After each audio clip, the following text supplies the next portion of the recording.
Donc, c'est très important de faire un peu la genèse des documents commerciaux que vous avez vous-même reçus, puisque la convention produits alimentaires visée par l'article L443-8 créé par la loi Egalim 2 reprend en réalité tout ce qui a pu être fait en termes d'indicateurs de coûts de production, indicateurs de prix de marché, le prix de vente des produits agricoles, des matières premières, de vos propres fournisseurs. Donc, je vais être large, parce que je pense que si on ne parle pas de l'amont, on va avoir du mal à parler de l'aval, c'est-à-dire de vos relations entre fournisseurs et distributeurs. Donc d'abord, à titre liminaire, même si je vais parler de toutes les conventions uniques annuelles, je ne vais pas me limiter simplement à la convention produits alimentaires. Donc ça va être un des sujets importants, mais je vais vous parler également des conventions uniques annuelles qui peuvent concerner de la brosserie, des jouets, plein d'autres choses qui sont exclues de la loi Egalim 1 et de la loi Egalim 2, puisqu'on a également la loi ASAP qui a été publiée en décembre 2020, qui a aussi modifié des choses. La loi Egalim 2 a également rajouté des dispositions qui s'appliquent à toutes les conventions uniques, notamment en matière de pénalité logistique. Donc d'abord, à titre liminaire, je souhaite rappeler qui est concerné par la loi Egalim 2, parce que tout le monde n'est pas concerné. Donc d'abord, ce sont des fournisseurs de produits alimentaires dont les produits ne sont pas exclus de ce dispositif. Et là, il faut se référer à un décret du 29 octobre 2021 qui exclut de la loi Egalim 2 certains miels, certains légumes, plantes, racines et tubercules, certains fruits, les céréales, certains produits de la minoterie, des graines et fruits oléagineux, des graines de semences et fruits divers, plantes industrielles et médicinales, paille et fourrage, certaines huiles, certains sucres, certains extraits de malt, certains sirops, certaines boissons, liquides alcooliques et vinaigres, ou encore certains sels. Sont également exclus les denrées alimentaires destinées à des fins médicales spéciales, des compléments alimentaires commercialisés comme des denrées alimentaires et présentés comme tels au sens d'une directive. Je vous passe les détails. Il faut quand même faire d'ores et déjà faire attention, puisque moi, j'ai certains de mes clients qui sont venus me voir en me disant, écoutez, Maître Kayat, nous, on est exclus, on n'est pas soumis à la loi Egalim 2 parce que nos produits sont visés dans ce décret. Ben non, c'est beaucoup plus complexe que ça, car les produits listés dans ce décret sont exclus du dispositif de la loi Egalim 2 en leur qualité de produits alimentaires, mais ils ne sont pas exclus lorsqu'ils sont incorporés dans un produit alimentaire en qualité de matière première agricole ou de produits transformés de plus de 50% de matières premières agricoles. Donc, c'est très important de le savoir parce que je vais prendre l'exemple de la farine de blé. Donc, la farine de blé, elle est censée être exclue de la loi Egalim 2, sauf que lorsque la farine de blé est incorporée dans un produit alimentaire plus élaboré, par exemple, la farine utilisée pour un sablé, eh ben, le sablé qui comporte de la farine sera soumis au dispositif de la loi Egalim 2. Ensuite, la loi Egalim 2 ne concerne pas que les distributeurs. On parle d'acheteurs au sens très large, c'est-à-dire que la loi Egalim 2 qui va vous obliger, je vais vous détailler, à rédiger vos CGV de façon différente et à conclure une convention unique annuelle produits alimentaires également différente, va concerner pas seulement vos relations avec la grande distribution, mais également, bonjour Madame Palas, va concerner également d'autres acheteurs de façon beaucoup plus large, c'est-à-dire les restaurateurs, les stations-service et même les relations entre fournisseurs. Et ça, tout le monde l'oublie. C'est-à-dire que je suis fabricant de pâtes à pizza et je vends donc cette pâte à pizza à un fabricant de pizzeria, de pizza. Et bien là, je dois avoir des CGV conformes à l'article L 441-11 que je vais vous expliquer et faire une convention unique annuelle produits alimentaires. Ça ne s'est jamais vu. C'est-à-dire qu'entre fournisseurs, il n'y avait jamais de convention unique annuelle puisque dans notre esprit, depuis le départ, on se dit l'article L441.3, L441-4, c'est fournisseurs-distributeurs. Il n'y a pas les restaurateurs, il n'y a pas les stations-service, et puis surtout, il n'y a pas les fournisseurs entre eux. Sauf que quand on est soumis à la loi Egalim 2, eh ben, on doit faire des conventions avec nos fournisseurs du dessus, avec nos distributeurs du bas, avec nos acheteurs restaurateurs, les hôtels également, avec les stations-service, les épiceries. Donc ça, c'était à titre liminaire pour vous dire qui est concerné par cette loi Egalim 2.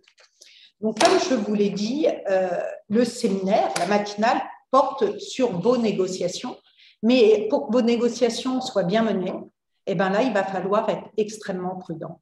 Alors, prudent vis-à-vis de qui? Vis-à-vis de vos propres fournisseurs. Parce que si vos propres fournisseurs ne respectent pas la loi Egalim 2, voire même la loi Egalim 1, que je vais ensuite plus vous expliciter, eh ben, vous allez avoir des difficultés pour négocier vos conventions uniques annuelles. Pourquoi? Puisqu'on a la loi Egalim 1 quand on est produit alimentaire. Après, voilà, quand on fabrique ou quand on fournit des produits alimentaires, donc on a deux réglementations. La loi Egalim 1 qui vous oblige à indiquer les indicateurs, alors des indicateurs de coût de production, indicateurs de prix de marché et encore d'autres indicateurs de qualité, etc., mais qui, eux, n'existent pas encore. Et pour ça, le principe, c'est je regarde ce qu'on a fait au-dessus de moi. Au-dessus de moi, ce sont mes propres fournisseurs. Donc, loi Egalim 1 à respecter et loi Egalim 2 également à respecter, puisque comme je viens de vous le dire, alors la loi Egalim 2, ce qu'elle fait changer, je vais faire un aparté, dans les CGV, c'est que si vous êtes soumis à la loi Egalim 2, vous devez, alors, les indicateurs de la loi Egalim 1, et 2, respecter un principe de transparence que je vais vous expliquer en donnant le détail à vos acheteurs, la composition en tous les cas de vos produits et surtout le volume des matières premières agricoles et des produits transformés à hauteur de plus de 50% dans chacun de vos produits dans chacun de vos produits alimentaires que vous vendez, tant en volume qu'en prix. Donc, pour ça et pour respecter tout ça, il faut déjà voir ce qu'ont fait vos fournisseurs. Donc, au début de vos négociations, vérifiez les CGV que vos propres fournisseurs vous ont adressés et surtout voir les contrats s'ils vous ont adressé des conventions uniques, s'ils vous ont adressé la convention unique annuelle produits alimentaires, donc on a jusqu'au 1er mars pour la signer, mais en tous les cas, c'est déjà de regarder ça. À l'inverse, si vous ne faites pas de produits alimentaires, très bien, votre fournisseur vous a adressé des CGV ou pas, puisque maintenant, et je vous expliquerai, en tous les cas, je vous rappellerai qu'il n'est plus obligatoire, sauf en matière de produits alimentaires, d'avoir des CGV. Ça, c'est très important, c'est la réforme de 2019, sauf s'il y a des conventions uniques annuelles qui sont conclues. Donc, vous avez un fournisseur au-dessus de vous, vous n'êtes pas à la grande distribution, et s'il n'y a pas de convention unique annuelle conclue entre votre fournisseur et vous-même pour des produits qui ne sont pas alimentaires ou non soumis à la loi Egalim 1 et à la loi Egalim 2, vous pouvez très bien, et c'est tout à fait valable depuis 2019, ne pas avoir de CGV de vos fournisseurs.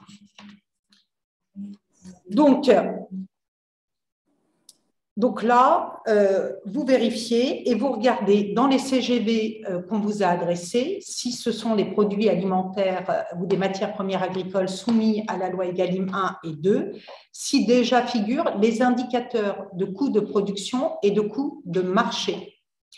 Et si ce n'est pas le cas, il faudra que vous les choisissiez vous-même pour pouvoir respecter la réglementation.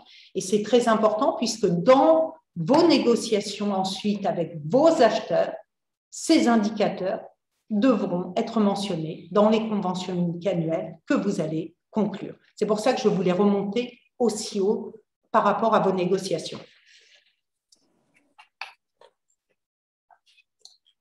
Donc, une fois que vous avez fait ce travail de vérification, c'est à vous de faire vos propres CGV. Donc, si vous êtes là, c'est que vous allez signer tous, que ce soit produits alimentaires ou non produits alimentaires, vous allez tous signer une convention unique annuelle. Donc, vous êtes dans le cas où il est obligatoire pour vous d'avoir des CGV. Donc, aujourd'hui, on va avoir 3 cas de figure lorsqu'on est fournisseur de CGV, lorsqu'on est fournisseur de produits avec l'obligation d'établir des CGV.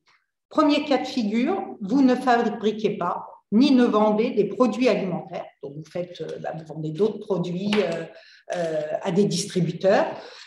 Et si vous vendez des produits alimentaires, ils ne sont pas soumis à la loi Egalim 1 et à la loi Egalim 2. Donc, dans ce cas, vous n'avez qu'à respecter les dispositions de l'article L 441-1 du Code de commerce. Et donc, ce sont des CGV classiques, sachant que depuis la réforme de 2019, les CGV classiques, leur champ alors c'est pas leur champ, mais leur contenu obligatoire est à minima. C'est-à-dire que lorsqu'on n'est ni Egalim 1 ni Egalim 2, à minima, vous devez mettre dans vos CGV les conditions de règlement. Donc, c'est les délais de règlement, ça c'est obligatoire.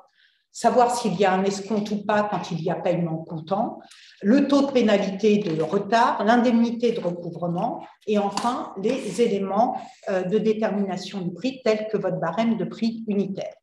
Il n'est plus obligatoire, alors que c'était le cas avant la réforme d'avril 2019, il n'est plus obligatoire de mettre les conditions de vente au sein de vos CGV. La matinale de ce matin, c'est de vous aider, de vous donner des conseils pratiques pour la négociation de vos conventions uniques annuelles. Et ma recommandation première, avec l'expérience que j'ai, c'est de faire les CGV les plus protectrices pour vous. Les CGV avec des clauses qui sont simplement essentielles vis-à-vis de vos distributeurs et acheteurs et qui vous protègent. Très bien, délai de règlement, escompte, taux de pénalité, OK, et ça ne vous protège en rien. Donc moi, ce que je fais avec mes clients, c'est que je fais des CGV qui font 4 ou 5 pages, qui sont importants, mais tout est abordé et c'est essentiel. Les CGV, c'est le premier document qui vous permet d'être fort lors de vos négociations. Pourquoi? Parce que vous allez mettre des clauses qui sont indispensables. Comment on passe la commande? La commande, elle est validée quand? Quand est-ce que je peux refuser de prendre une commande? Quand est-ce que je peux décider, sans qu'on puisse me poursuivre, d'annuler une commande? Et là, il y a plein de tiroirs qui s'ouvrent. 1, rupture de stock. J'ai le droit de ne pas donner suite à une commande, voire même de l'annuler. Si ce n'est pas mis dans les CGV, ça va être très compliqué. 2, j'ai envie de parler du Covid-19. C'est-à-dire que oui, maintenant, la Covid-19 n'est plus considérée comme un cas de force majeure. Donc, c'est très important d'avoir dans vos CGV une clause de force majeure élargie, puisque la force majeure, tout le monde pense que c'est une règle d'ordre public. Pas du tout. La clause de force majeure, on l'aménage comme on veut. On peut même l'exclure des contrats. Il faut simplement que là, ça soit réciproque, parce que sinon, on tombe dans le déséquilibre significatif.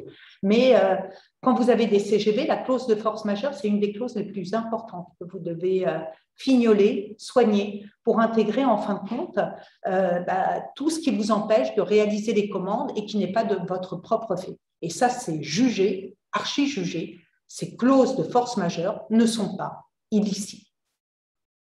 Donc les CGV importants pour ça. Également, donc les délais de livraison, il faut les indiquer.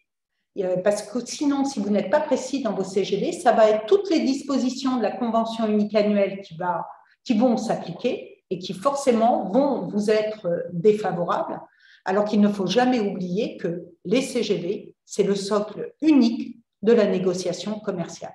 Donc, vous avez le moyen déjà de vous protéger. Et puis, de vous protéger pas forcément par rapport aux négociations avec vos acheteurs, mais il peut y avoir également des acheteurs qui n'ont ni CGA, ni conditions générales d'achat, et avec qui vous ne signez aucune convention unique annuelle. Et là, c'est du velours, même en matière de procès. C'est-à-dire qu'on fait un process, c'est les informations dont on a besoin lorsque vous passez une commande. Si elles sont fausses, inexactes, j'ai le droit de ne pas vous livrer. Déjà, ça nous protège.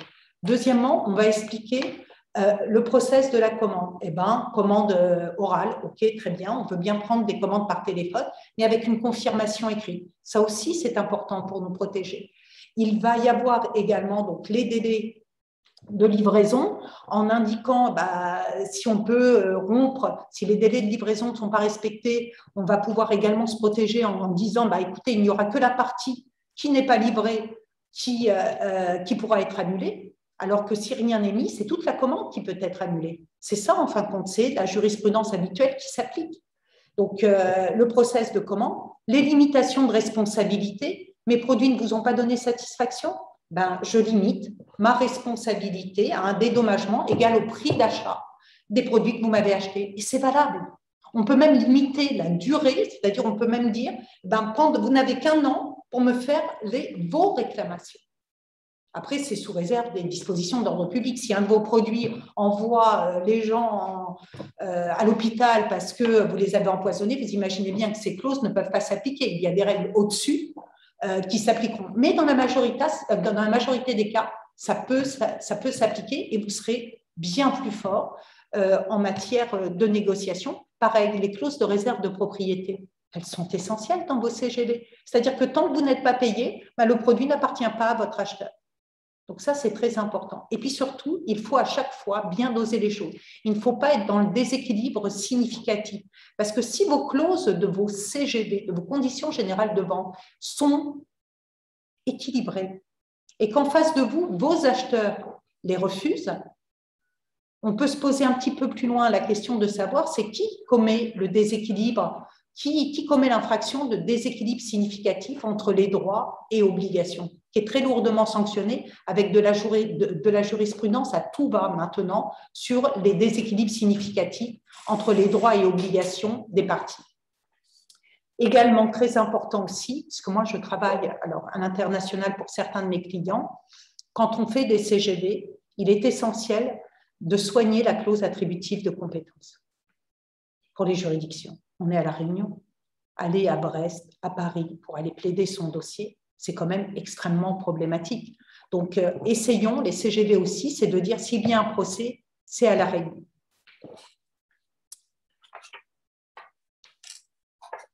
Donc là, je vous ai parlé un petit peu des clauses incontournables, aussi d'autres clauses qui sont incontournables dans vos CGV. C'est également le fait que lorsqu'on ne vous paye pas, on va mettre des clauses pénales. Alors maintenant, tout est un peu encadré avec la loi Egalim 2, je vous en parlerai plus tard, mais également pour pouvoir justifier des paiements comptants, c'est-à-dire vous avez un règlement à 30 jours, je vous donne un règlement à 30 jours, mais sauf que vous ne m'avez pas payé. Et dans mes CGV, je dis, si vous ne m'avez pas payé, maintenant c'est comptant. Si ce n'est pas mis dans vos CGV, vous n'avez pas la possibilité de le faire. Voilà, rien n'est accepté, tandis que si vos CGV ont été acceptés sur ces clauses-là, on ne vous paye pas à échéance. La prochaine fois, comme on dit vulgairement, ça sera au cul du camion. C'est-à-dire, je ne vous livre que si vous me payez comptant. Et ça, on peut l'indiquer dans les CGV.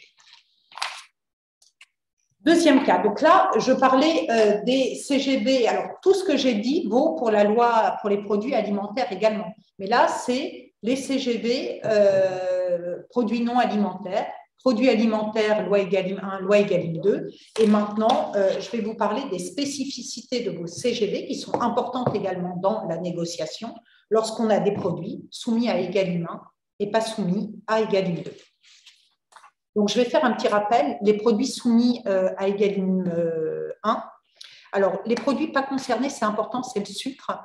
Mais par contre, les principaux produits concernés par Egalim 1, c'est-à-dire qui vous obligent à mettre des indicateurs de coûts de production, indicateurs prix de marché, c'est les céréales, le riz, les fourrages séchés, les semences, le houblon, l'huile d'olive et les olives de table, le lin et le chanvre, les fruits et les légumes, les produits transformés à base de fruits et légumes, les bananes, les produits de la floriculture, la viande bovine, le lait et les produits laitiers, la viande de porc, les viandes ovines et caprines, les œufs, la viande en volaille, l'alcool éthylique d'origine agricole, les produits de l'apiculture, et puis il y a d'autres produits, pommes de terre, café, le vin également.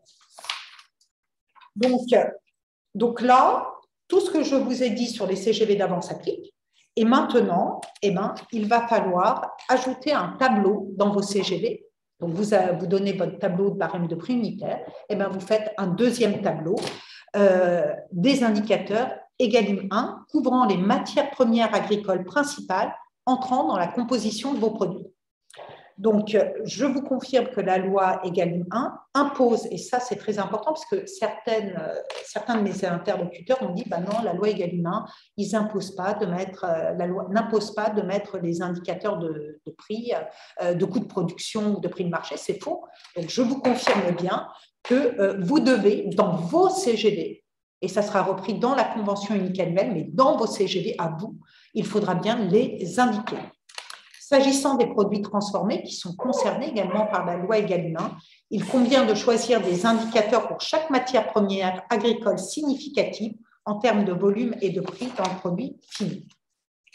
Alors, la DGCCRF, pour la loi Egalim 1, qui était déjà une loi un peu compliquée, a établi et a publié des lignes directrices le 24 juillet 2020, parce que je vous ai dit au début de mon propos, bah, il faut voir ce qu'ont fait vos propres fournisseurs. Est-ce que vous avez eu des CGV? Est-ce que dans ces CGV, il y avait des indicateurs? Eh bien, très souvent, il n'y a pas d'indicateurs. Alors, quelquefois, c'est parce que vos fournisseurs sont à l'étranger et qu'ils ne sont pas soumis à la loi Egalim 1. Et d'autres fois, c'est parce que vos fournisseurs ne connaissent même pas la loi Egalim 1 ou n'ont pas d'avocat spécialiste en droit de la concurrence ou ils se disent que c'est trop compliqué. Et puis, tant qu'il n'y a pas de contrôle, il n'y a pas de sanction, donc vaille que vaille, on fait comme ça. Donc là, la DGCCRF vous dit que si vos fournisseurs ne vous ont pas donné d'indicateur, ben vous n'êtes pas dispensé du tout. Il faut que vous recherchiez vous-même les indicateurs qui vont être les plus pertinents. Et vous allez, pour vos produits, c'est-à-dire sans référence avec l'amont, et si vous n'en avez pas, si vous pouvez être dispensé que dans un cas d'indiquer les indicateurs dans vos CGV, c'est s'ils ne sont pas publiés, que vous n'arrivez absolument pas à les trouver, et il faudra encore le justifier. Alors, la DGCCRF considère que les indicateurs existent dès lors que les opérateurs peuvent facilement y avoir accès, ce qui est le cas maintenant, parce que les sites Internet des organisations interprofessionnelles donnent des indicateurs de plus en plus, et surtout, on a l'Observatoire. Alors là, pour ceux qui sont là, on va vous faire passer. L'Observatoire français des prix et des marges, qui maintenant publie tous les trimestres les indicateurs de coûts de production et les indicateurs de prix de marché pour la majorité des matières premières agricoles. Et vous verrez tout en haut, on attend pour la Réunion, c'est marqué, ce n'est pas encore publié, on va avoir les indicateurs de coûts de production et les indicateurs de prix de marché pour tout ce qui est lait et viande à la Réunion. Donc ça, c'est très important parce qu'on n'avait rien. Donc c'était un peu évanescent. La loi Egalim la loi Egalim 1 vous impose également d'expliciter la manière dont sont pris en compte ces indicateurs pour la détermination du prix, et ce dans les CGV, mais également dans les conventions uniques annuelles que vous allez signer.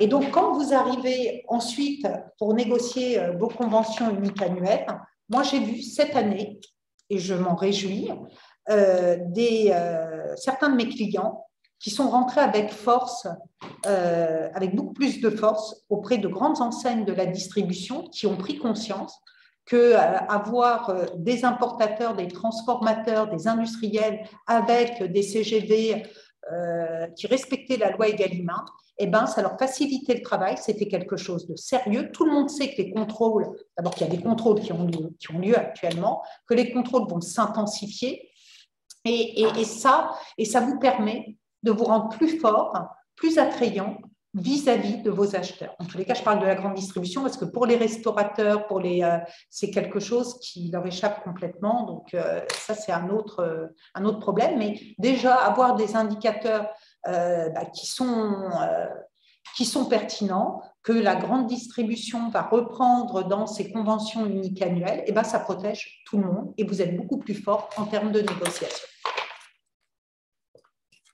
Alors, il y a le cas des produits transformés. C'est à propos des produits transformés, produits alimentaires comportant plusieurs produits agricoles que les opérateurs ont rencontré le plus de difficultés dans la détermination et le choix des indicateurs applicables pour la détermination du prix de leurs produits. Et là, on a une interprétation de la DGCRF sur ce point qui dit que seuls les produits agricoles principaux, dans les produits transformés, doivent être pris en compte dans la détermination du prix. Donc, les opérateurs pourront mentionner les indicateurs retenus par ordre d'importance ou ne préciser que ce réellement important dans la construction du prix. Donc, pratiquement, la première chose à faire, c'est de vérifier si vos fournisseurs vous ont communiqué les indicateurs pour leurs produits alimentaires ou les matières premières agricoles qu'ils vous vendent. Si tel n'est pas le cas, j'aime bien faire un petit résumé à chaque fois comme c'est compliqué, si tel est le cas, vous allez mentionner dans vos CGV les indicateurs de vos fournisseurs, vous n'avez pas le droit d'en prendre d'autres, donc vous les vérifiez parce que si c'est des indicateurs qui sont complètement faux, là oui, vous allez les mentionner dans vos propres CGV et ces indicateurs doivent être mentionnés à l'identique dans les conventions uniques annuelles. C'est que dans le cas où il n'y a pas d'indicateur que vous reprenez la main et que vous les choisissez. Ces indicateurs sont également très importants puisque lorsque vous allez négocier la convention unique annuelle, c'est ces indicateurs qui seront pris en compte pour la clause de révision automatique de prix lorsque vous êtes soumis à la loi Egalim 2 et également pour la clause de renégociation des prix visée à l'article L441-8 qui concerne tous les produits alimentaires.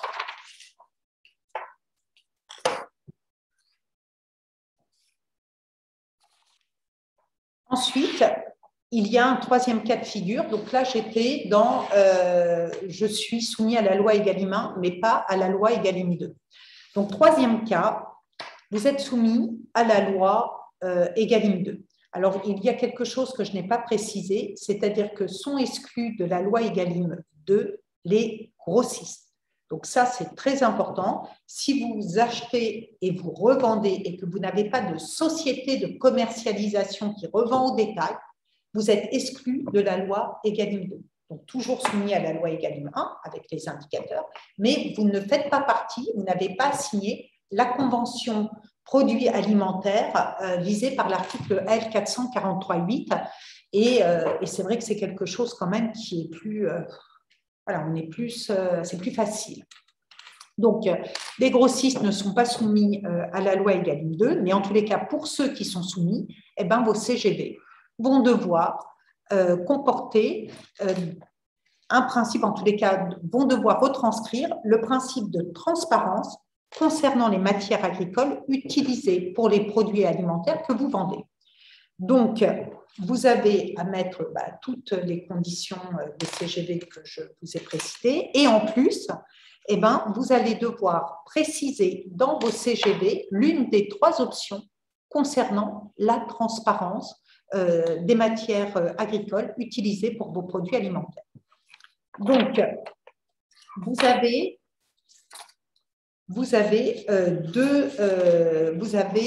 trois options. La première option, si vous la choisissez, vous allez devoir indiquer la part que représente chaque matière première agricole et produits alimentaires composés de plus de 50% de matières premières agricoles dans chacun de vos produits alimentaires, sous forme de pourcentage en termes de volume et de prix. C'est-à-dire que vous allez prendre la composition de vos produits, que vous allez mettre dans une colonne. En tout cas, vous allez détailler la composition de vos produits. Et ensuite, vous allez dire en volume, en pourcentage, combien ça représente. Et pareil, en termes de prix. Donc, je vais vous prendre un poulet à la crème et aux olives pour être parlant. Je suis dans l'option 1, ça veut dire que c'est la transformation forte. J'explique pour chacune des matières premières que j'utilise. Donc, j'ai un poulet à la crème aux olives. Donc, mon poulet, ça représente 70%. Mon beurre ou mon huile au choix, ça va représenter 10%. Et puis après, j'ai, alors je ne sais pas, ce n'est pas du sucre, mais peut-être des aromates à hauteur de 5%. Alors, bien entendu, le reste, s'il n'y a pas de matières premières agricoles, on ne prend pas ça en compte, mais voilà, on ne prend que les matières premières agricoles et les produits alimentaires composés de plus de 50% de matières premières agricoles. Et là, je détaille. Ensuite, à côté, donc ça, c'est ma première colonne en termes de volume, donc c'est le pourcentage en termes de volume. Et je fais ensuite une deuxième colonne à côté où je mets le pourcentage en termes de tarifs. Donc, le poulet, ça va représenter 40% peut-être. Le beurre, alors, je ne sais pas, 2%, ça ne correspond pas forcément. Et puis, les aromates, 1%. Donc, ça, c'est quelque chose que vous allez devoir détailler. Ce n'est pas du tout ce que je conseille à mes clients. Je ne conseille jamais l'option 1. Maintenant, vous avez une deuxième option. Là, vous ne détaillez pas tout ce qui est produit, en tous les cas, matières premières agricoles, vous ne détaillez pas. Vous allez prendre la part agrégée. C'est-à-dire que pour mon poulet à la crème et aux olives, eh ben, vous allez dire que le pourcentage en termes de volume, c'est 70%. Je ne suis pas en train d'expliquer de détailler pour chacun des ingrédients. Et en termes de prix, ça fait 43%. Et ça, c'est ce que je conseille. Pour moi, l'option 2, c'est la meilleure option parce qu'il y a une troisième option qui est l'absence de transparence. Alors, il y en a beaucoup, c'est vrai, qui choisissent cette absence de transparence en disant « Moi, je n'ai pas envie que mes acheteurs, que la grande distribution, qu'on sache mes marges. » Donc, non, je vais faire autre chose. Je vais dire que je ne vais rien détailler et je vais prendre un tiers indépendant.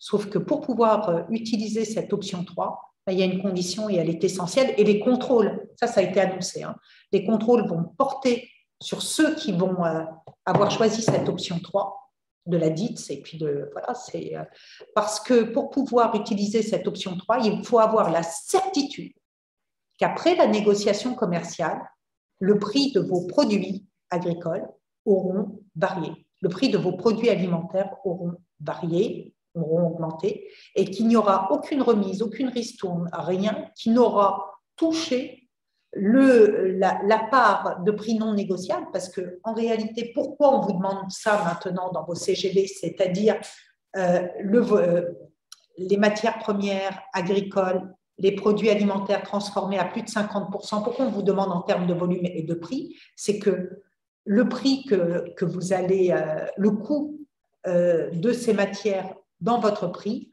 devient innégociable avec vos acheteurs. Donc, option 3, absence de transparence et intervention d'un tiers indépendant. Cette option n'est possible que si vos CGV font état, donc il faut que ça soit marqué dans vos CGV, d'une évolution de vos tarifs par rapport à l'année précédente. Déjà, première condition. Il s'agit ici de prévoir dans les CGV, en plus, et il faut que ça soit marqué, l'intervention d'un tiers indépendant. Donc maintenant, on sait, sont les commissaires aux comptes. Alors, il y en a beaucoup qui sont frileux, hein, surtout à La Réunion, mais ça va être les commissaires aux comptes qui seront ces tiers indépendants à votre charge, c'est-à-dire c'est vous qui allez les payer, qui va certifier qu'à l'issue de la négociation commerciale, que la dite négociation n'a pas porté sur l'évolution tarifaire qui résulte de l'évolution du prix des matières premières agricoles ou des produits transformés composés de plus de 50% des matières premières agricoles. La certification du tiers indépendant doit être fournie dans le mois qui suit la conclusion de la convention unique annuelle. Donc là, c'est un pari. Moi, je dis que c'est un pari. Et puis, c'est lourdement sanctionné parce que si, en fin de compte, on s'aperçoit que tout est faux, eh ben, il y a des sanctions administratives qui pourront être importantes. J'espère quand même que la DITS va voir, alors M. Billot sait à quel point la loi Egalim 2 est compliquée et que tout le monde essaye de faire au mieux. Donc, j'espère qu'il n'y aura que des rappels à la loi dans un premier temps, mais ce n'est pas ce que demande le ministère de l'Agriculture. Le ministère de l'Agriculture demande des sanctions administratives. Donc, attention à cette option 3,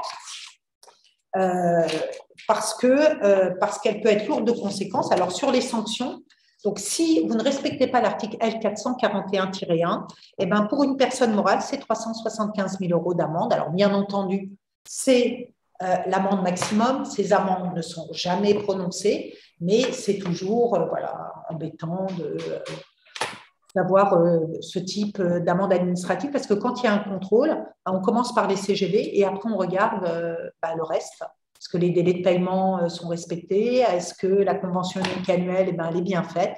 Donc, il vaut mieux, si on vient vous voir, j'avais fait un séminaire ici, c'était comment réagir face à un contrôle de la DITS ou de l'autorité de la concurrence. Et quand on peut faire des CGV déjà qui sont clean et qui respectent autant que faire se peut la réglementation, il vaut mieux le faire parce que les contrôles, voilà, on regarde, ça va, c'est dans les clous, et on passe à autre chose et vous n'êtes pas embêté par la suite. Donc, soyez quand même vigilants pour ceux qui sont soumis à la loi Egalim 2. Vraiment, ma recommandation, puisque ici, c'est des conseils pratiques que je donne, je n'aime pas faire du théorique, j'aime qu'on soit dans la pratique, dans le dur, c'est de choisir l'option 2. Après, vous faites ce que vous voulez, c'est ma recommandation.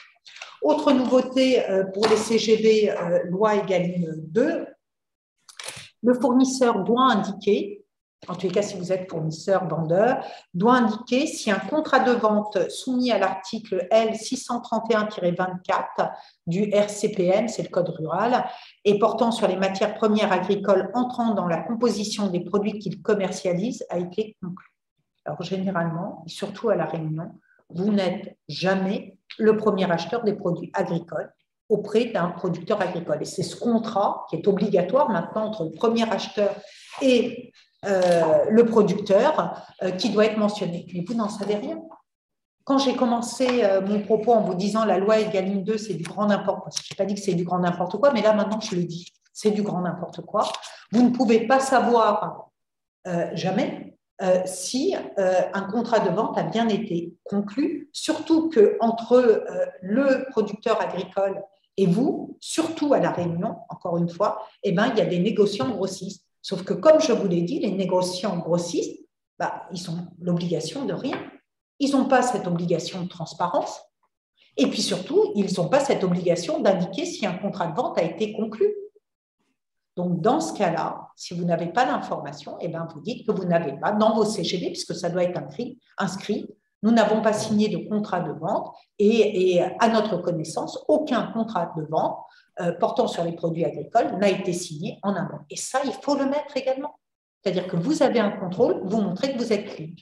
Et ça vous servira aussi dans vos négociations commerciales pour conclure la convention annuelle produits alimentaires. Donc, vous avez élaboré vos CGV.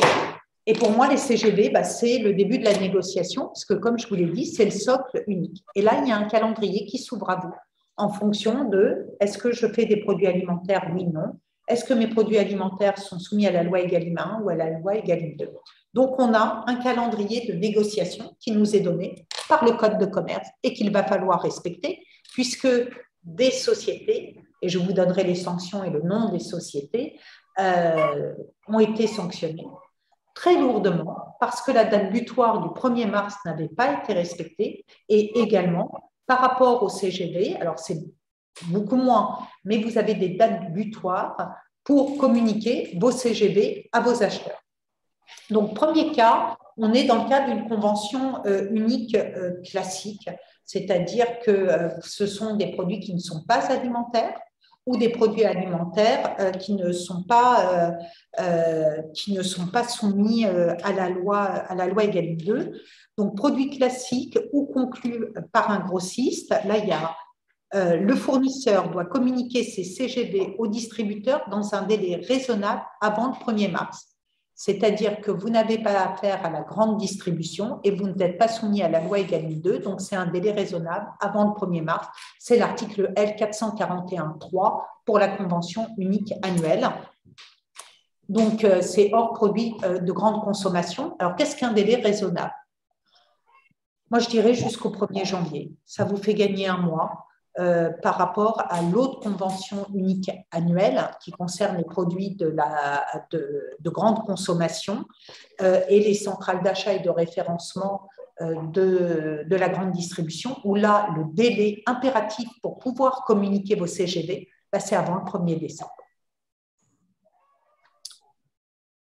Ensuite, on a un troisième cas, c'est qu'est-ce qui se passe lorsqu'on est soumis à la loi Egalim 2, puisque dans l'article L443-8 concernant la convention unique, la convention annuelle de produits alimentaires, il est indiqué que vous devez envoyer vos CGV avant le 1er décembre.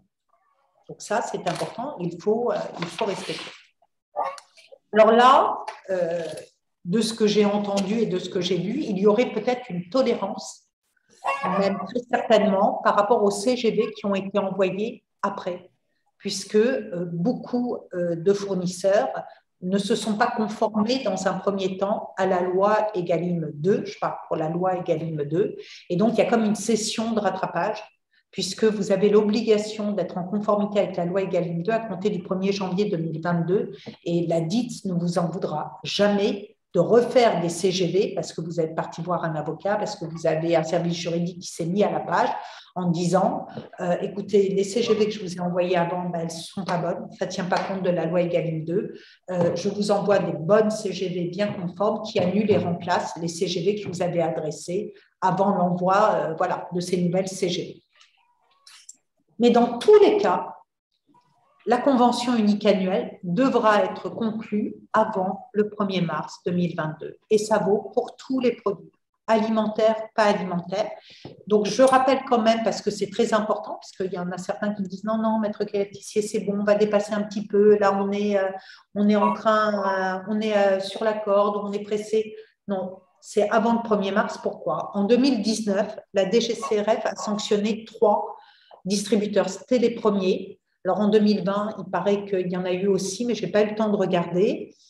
Donc, il y a eu des amendes administratives pour non-respect de la date butoir du 1er mars pour la signature des conventions annuelles. Alors, c'est vrai que cette date butoir du 1er mars qui n'avait pas été respectée concernait plusieurs fournisseurs. Donc, les distributeurs avaient donné les enseignes concernées avaient donné les conventions uniques annuelles très tard, et puis les négociations se faisant, la majorité des fournisseurs avaient signé le 5, 6, 7, 8, voire même en mai, leur convention unique annuelle. Donc Carrefour a été condamné à une amende de 2 931 000 €, Système U 1 140 000 € et Intermarché 211 000 €. Ça, c'était en 2019. Donc, quand je dis à mes clients, importateurs, fabricants, de bien alerter leurs distributeurs sur l'obligation de signer ces conventions uniques annuelles, c'est important, mais même c'est pour avoir une bonne relation. Alors, généralement, c'est vrai que ces conventions sont proposées par la grande distribution, mais on n'est pas là pour coincer un tel, retarder des négociations pour essayer de se dire si on a un problème, on pourra les dénoncer. On essaye de faire les choses bien. Et donc, les choses bien, c'est de dire à tout le monde, avant le 1er mars, il faut qu'on ait signé. Alors, le montant des sanctions était très important. Vous avez vu les enseignes que j'ai citées. Donc, ça se passait en métropole. Ça ne s'est pas passé à La Réunion. Car la sanction était proportionnée au nombre et à l'importance des retards, ainsi qu'au chiffre d'affaires prévisionnel qui était concerné. Bien entendu, ce n'est pas ces sanctions-là si on loupe un délai. Donc là, vous avez adressé les CGV et vous les avez bien adressés. On a une deuxième étape dans la négociation. Là, on attaque vraiment le dur. Donc, généralement, vous avez tous reçu cette année de vos acheteurs, en tous les cas de vos distributeurs, une lettre vous informant de leur position à l'égard de vos CGV. Alors, ce n'est pas pour le plaisir d'écrire cette année, c'est parce que c'est une obligation légale qu'ils ont. Donc, on a 3 cas de figure. On doit signer une convention, la convention annuelle alimentaire soumise à la loi Egalim 2. Vos distributeurs disposent d'un délai d'1 mois pour soit motiver explicitement et par écrit et de manière détaillée le refus de vos CGV, ou les clauses de vos CGV qu'ils souhaitent soumettre à la négociation, ou encore leur acceptation. Donc ça, c'est la loi Egalim 2. Seuls les distributeurs sont visés. Donc, vous savez que pour la loi Egalim 2, pour les produits alimentaires, cette convention unique, cette convention annuelle produits alimentaires va devoir être signée tant entre fournisseurs concernés qu'avec vos autres acheteurs, c'est-à-dire restaurateurs, stations-service, épiceries, hôtels-restaurants. Donc, eux ne sont pas soumis à cette obligation de vous notifier leur acceptation, leur refus, ou on va négocier. On ne sait pas pourquoi, c'est comme ça. Deuxième cas de figure, vous n'êtes pas soumis à Egalim 2.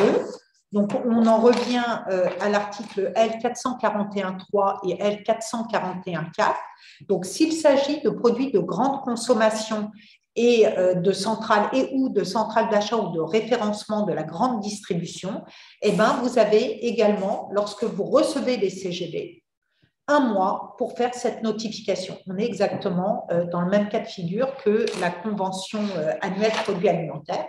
Et enfin, lorsque vos produits ne sont pas des produits de grande consommation et que vous ne vendez pas aux centrales d'achat et de référencement de la grande distribution, eh ben, vous n'avez aucune obligation de notifier les clauses que vous souhaitez soumettre à la négociation, et tout sera décidé lors de la signature, en tous les cas, lors de la négociation des conventions uniques annuelles.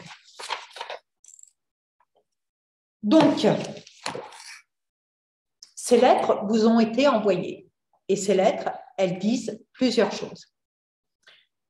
Il y a des lettres, il y a des distributeurs qui sont bien conseillés et qui ont vérifié que vos CGV étaient conformes ou pas à la loi Egalim 2, voire à la loi Egalim 1, voire aux déséquilibres significatifs. Et vous avez reçu des lettres où on vous dit ben, « nous, on n'accepte pas vos CGV. Elles ne sont pas conformes. Elles ne sont pas conformes à la loi Egalim 2, puisqu'il n'y a pas l'obligation de transparence. Elles ne sont pas conformes à la loi Egalim 1 parce qu'on n'a pas nos indicateurs. Et puis, pour le reste, il peut y avoir des clauses déséquilibrées. » Donc, mon conseil pratique, lorsque vous recevez une telle lettre, eh ben, c'est d'aller voir votre service juridique, d'aller voir votre avocat et de lui demander de vérifier si ce qui est dit et ce qui est écrit est vrai ou pas. Puisque dans les lettres qu'une grande partie de mes clients ont reçues, puisque je travaille tant pour des grossistes, je suis l'avocat tant de grossistes que de fabricants de produits alimentaires ici à La Réunion, eh ben, un certain nombre d'enseignes de grande distribution ont confondu un peu les choses en disant à mes clients grossistes, eh ben, vos CGV ne sont pas conformes parce qu'il n'y a pas cette obligation de transparence qui est respectée. Sauf que quand on est grossiste, encore une fois, on est exclu de la loi Egalim 2, donc on n'a absolument pas l'obligation de choisir option 1, option 2, option 3, de mettre le volume, de mettre la répartition en volume et en prix des matières premières agricoles ou des produits transformés qu'on retrouve dans nos produits. Donc, lorsque c'est comme ça, il faut répondre et il faut dire que vous vous êtes trompé et rappeler à vos distributeurs que vos CGV sont conformes après avoir bien entendu vérifié le reste de vos autres obligations. Parce que quand vous recevez une lettre où on vous dit les CGV, on ne peut pas les accepter parce qu'elles ne sont pas conformes, si vous ne répondez pas, si vous ne vous justifiez pas, eh ben, ça va être uniquement la convention unique annuelle qui va s'appliquer à vous. La convention annuelle qui va s'appliquer à vous. Et donc là, on ne va pas être bon du tout. Ensuite également, comme je vous l'ai dit, vous avez pu recevoir des courriers où on vous dit que certaines dispositions sont déséquilibrées en la défaveur de vos distributeurs. Là encore, il faut faire ce travail, il faut vérifier. C'est quelquefois le cas, quelquefois ce n'est pas le cas, mais il faut être bien sûr qu'il n'y a pas dans vos CGV des clauses déséquilibrées puisque la sanction est importante et surtout vous mettez en situation de faiblesse et le distributeur a raison de vous le dire. Donc ça, c'est à vérifier. Et s'il n'y a pas de déséquilibre significatif, là encore, il faut répondre. Parce qu'on ne va pas se laisser accuser d'une infraction qui n'existe pas. Ensuite, dans les CGV, autre cas de figure, dans les réponses de vos distributeurs, autre cas de figure, on vous dit que ce que vous décrivez dans vos CGV, ça ne correspond pas à la pratique habituelle qui existe entre vous et qu'il va y avoir une négociation sur ces clauses. Ça, c'est tout à fait normal. Après, c'est à vous d'accepter ou de refuser, mais il est normal que vos distributeurs viennent vous voir en disant « Écoutez, vous êtes en train de me faire un process dans vos CGV, mais ça ne correspond pas à ce qu'on fait habituellement. Est-ce qu'on peut en discuter? Est-ce qu'on peut négocier ?» Et la négociation aboutira à ce qu'on va mettre dans la convention unique annuelle. Il n'y a rien à dire, c'est comme ça, ben voilà, on va en discuter.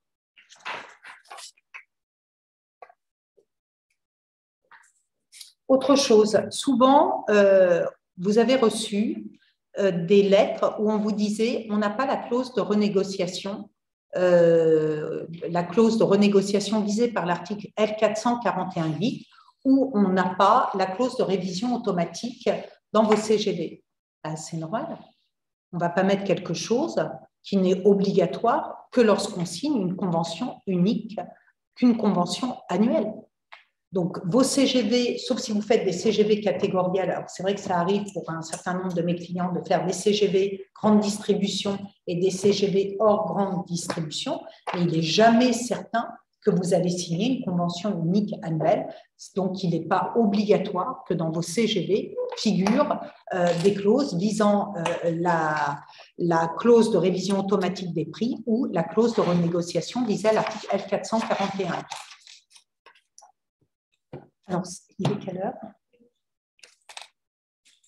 11 heures. Donc là, on va faire une pause de 5 minutes.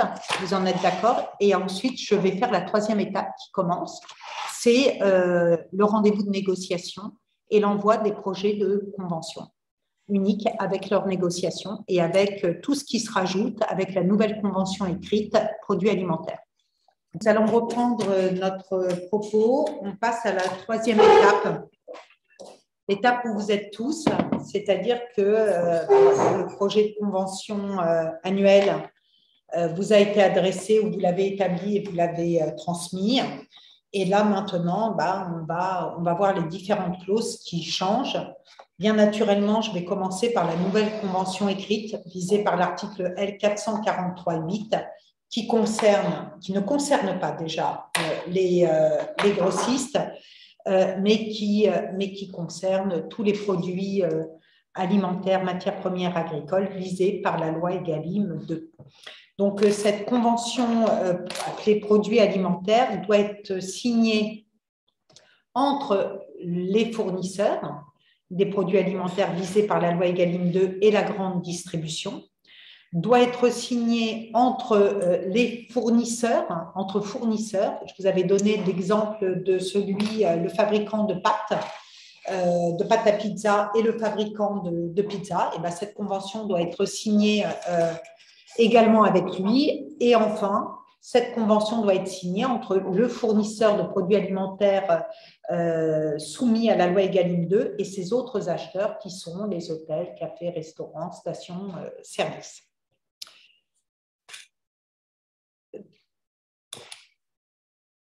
Donc là, ce qui est important de voir, c'est que cet article prévoit l'absence de négociabilité de la partie du tarif du fournisseur portant sur la matière première agricole et des produits transformés composant ces produits.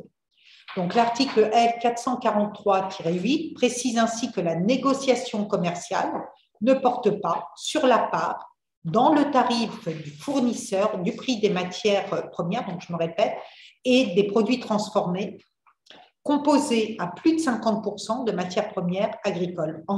En théorie, cela signifie donc que pour un produit alimentaire dont la part du prix des matières premières et produits transformés représente 35% du tarif, et bien ces 35% ne pourront faire l'objet d'aucune négociation par l'acheteur. Ni remise, ni ristourne, il n'y a rien, on n'y touche pas. Ça veut dire que si c'est 35%, si dans le tableau que vous a remis votre fournisseur, il est indiqué que ça fait 35% du tarif, et vous ne pouvez pas aller grignoter ce pourcentage. Donc, ce principe a pour effet de scinder le tarif du fournisseur en deux, une part non négociable, c'est celle que je viens de vous décrire, et une part négociable composée des autres éléments composant le tarif du fournisseur. Donc, coût des emballages, énergie, transport, de la main-d'œuvre, sa marge, etc. Alors, lorsque le fournisseur a fait le choix dans ses conditions générales de vente d'être transparent, c'est-à-dire l'option 1 et l'option 2, les contrats annuels devront pour chaque produit alimentaire vendu, indiquer, donc ce n'est pas que dans les CGV, indiquer la part du prix des matières premières agricoles et des produits transformés figurant dans les CGV et les modalités de prise en compte du prix d'achat des matières premières dans l'élaboration du prix convenu. La convention devra également comporter, et ça c'est très important et ça pose difficulté, je pourrais avoir une clause de révision automatique des prix des produits couverts par le contrat en fonction de la variation du coût des matières premières agricoles à la hausse ou à la baisse entrant dans la composition du produit alimentaire. Donc, vous allez déterminer librement, selon la durée, la nature, le cycle de production, la formule de révision et les indicateurs utilisés pour pouvoir mettre en place cette clause de révision automatique des prix des produits couverts par la convention annuelle alimentaire. Cette clause doit obligatoirement inclure les indicateurs relatifs au coût de production en agriculture dès lors que l'acquisition de la matière première agricole fait l'objet d'un contrat écrit. Sauf que là, les difficultés commencent. À La Réunion, il n'y a jamais ou quasiment jamais de contrat de vente écrit, ou en tous les cas, vous n'êtes pas au courant, passé entre le premier acheteur et l'agriculteur. Donc, dans ce cas-là, pour faire cette clause de révision automatique de prix, puisque vous ne pouvez pas mettre le coût de production, vous n'allez pas faire, vous ne connaissez pas le coût de production, eh bien, la DGCRF et le ministère de l'Agriculture, dans ses réponses, dans ses questions-réponses, vous pouvez même le faire passer là pour ceux qui sont présents, indique que l'on peut se contenter de prendre les indicateurs de prix de marché. Donc ça, c'est important également. Il faut également réfléchir, lorsqu'on en est au stade de négocier la clause de révision automatique des prix, il faut également réfléchir au seuil de la périodicité. C'est-à-dire que ce type de convention doit prévoir plusieurs choses. D'abord, on va voir les indicateurs qu'on prend en compte, mais également, on va voir quelle est la variation qui va être considérée comme significative pour dire que si la matière première agricole concernée par la variation varie de manière significative, et il faut que ça représente, je donne 10% du coût du produit ou 10%, 10% du coût du produit. Donc, la variation à la hausse ou à la baisse de l'indicateur agricole, et il va falloir donc détailler donc les indicateurs, je me répète, 2, la variation, le pourcentage qui va déterminer la prise en compte de la variation. Donc, si ça varie de moins de 10%, on ne va pas faire jouer la clause de révision automatique de prix, mais si on est au-dessus, oui.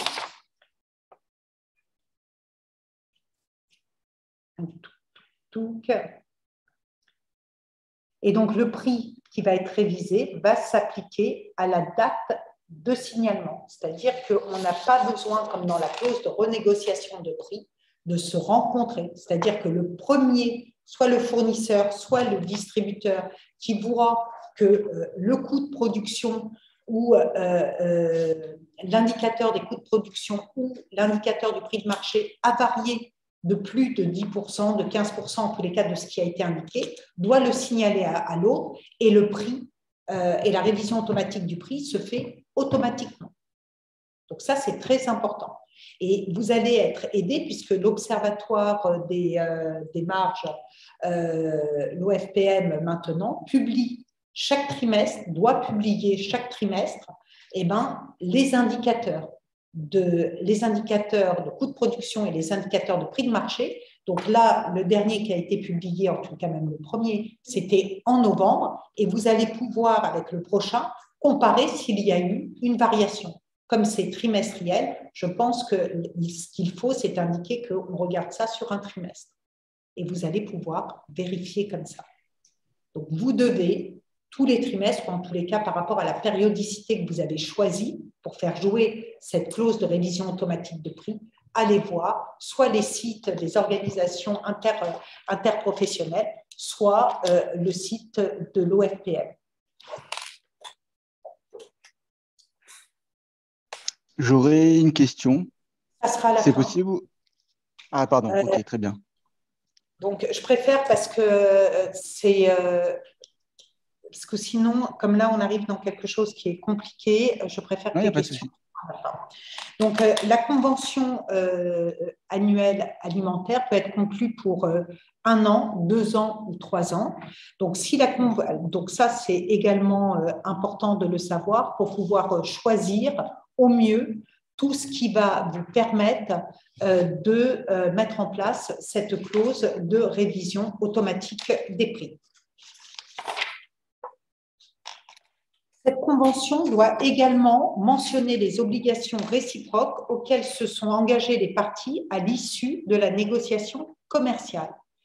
Ainsi, pour cette convention annuelle des produits alimentaires, il y a un retour à la contrepartie à la ligne qui est en plus doublé par l'interdiction de toute discrimination abusive.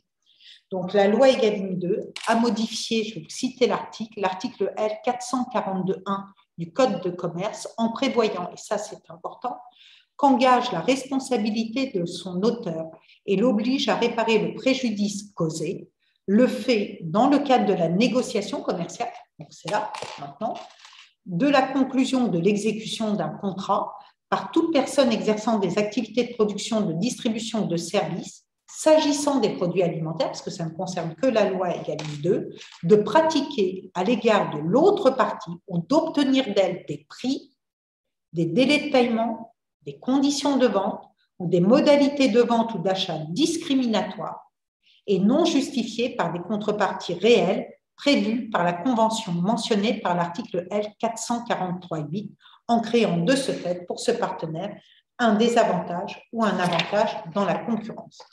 Donc, en bref, qu'est-ce que ça veut dire? C'est que toute condition particulière de vente, toute remise, toute ristourne, sauf lorsqu'elles sont spécifiées dans les CGV de vos fournisseurs et qu'elles s'appliquent à tout le monde, en tous les cas, tout ce qui est propre à vous doit être justifié par une contrepartie réelle. Sinon, on ne passe pas. Et en plus, le fournisseur, une fois qu'il a la contrepartie réelle, il doit, et c'est pour ça que je dis que c'est impossible, c'est pour ça que je dis que cette loi Egalim 2, c'est du grand n'importe quoi. Il doit encore vérifier si la contrepartie réelle que vous lui donnez, si vous êtes ses acheteurs, si cette contrepartie réelle que vous lui donnez justifie que vous ayez une remise plus importante que ce qu'il accorde aux autres, justifie que vous ayez des délais de règlement qui ne soient pas à 30 jours, mais qui soient peut-être un peu plus importants. Et ça, c'est impossible. On sait comment se passent les négociations commerciales. C'est du gré à gré. C'est l'intérêt qu'on a d'être référencé dans un grand magasin. C'est impossible. Donc, moi, le conseil que je vous donne, c'est de faire le mieux possible, de donner le plus de justifications possible au CPV, au service de coopération commerciale que vous allez donner, pour qu'en cas de contrôle, vous puissiez dire, eh bien oui, on a bien une justification de la contrepartie à la ligne, c'est-à-dire que dès qu'on accorde quelque chose qui déroge à nos CGV, eh bien, il y a une condition substantielle qui est mise à côté. Et là, vous faites ce que vous pouvez. Alors, attention, encore une fois, seuls les produits alimentaires, là, pour cette obligation d'être de la contrepartie à la ligne, doublée de l'interdiction de discriminer, ça ne concerne que ceux qui sont soumis à la loi Egalim 2. Je suis grossiste, je vends à la grande distribution, je ne suis pas soumis à ça. Je parle de ceux qui fabriquent, qui transforment, qui sont soumis à cette obligation. Il n'y a pas besoin de se faire non plus une usine à gaz quand on est grossiste. Eh bien, on revient à nos articles L441.3 et L441.4 que je vais vous expliquer derrière et on fait nos conventions comme avant. On fait simplement attention aux indicateurs loi Egalim 1 qui s'appliquent à vous, sauf si vos produits sont exclus. Et on fait attention également à la clause de renégociation des prix, l'article L441.8, qui a été refondu par la loi Egalim 2, et puis aussi à d'autres choses. Mais on n'est pas soumis à cette contrepartie à la ligne et à ce principe de non-discrimination.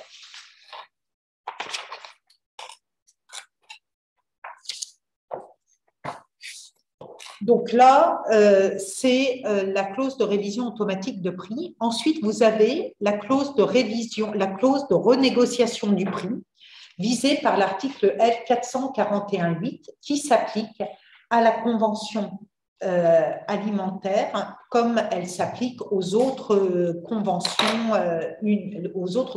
annuelles que vous allez conclure si ça porte sur des produits alimentaires. Bien entendu, ni la clause de révision automatique des prix, ni la clause de renégociation des prix visée à l'article L441.8 ne s'appliquent à des produits qui ne sont pas alimentaires.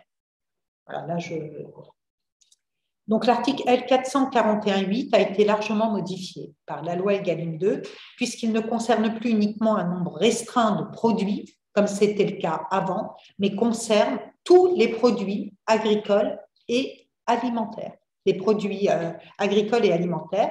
En application de cet article, les contrats d'exécution supérieurs à 3 mois, ce qui est le cas des conventions annuelles, portant sur la vente des produits agricoles et alimentaires, dont les prix de production sont significativement affectés par les fluctuations des prix de matières premières agricoles et alimentaires et des produits agricoles et alimentaires, de l'énergie, du transport et des matériaux entrant dans la composition de l'emballage, doivent prévoir cette clause. Dans cette clause, il va y avoir plusieurs possibilités. Moi, ma position diverge. Monsieur Billot et moi, nous avons la même interprétation concernant la convention annuelle de produits alimentaires. On vous a dit sur cette clause de renégociation des prix.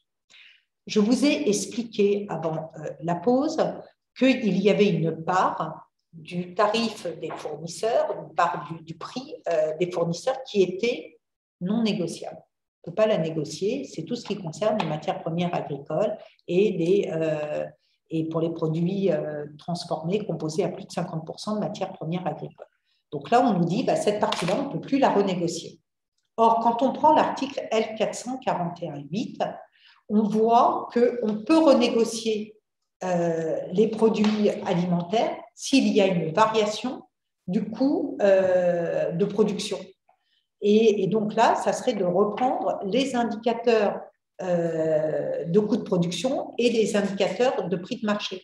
Mais si on fait ça, si on fait jouer cette clause de renégociation qui n'est pas automatique à la différence de la révision, à la différence de la clause de révision automatique des prix, forcément, on va toucher à cette partie non négociable.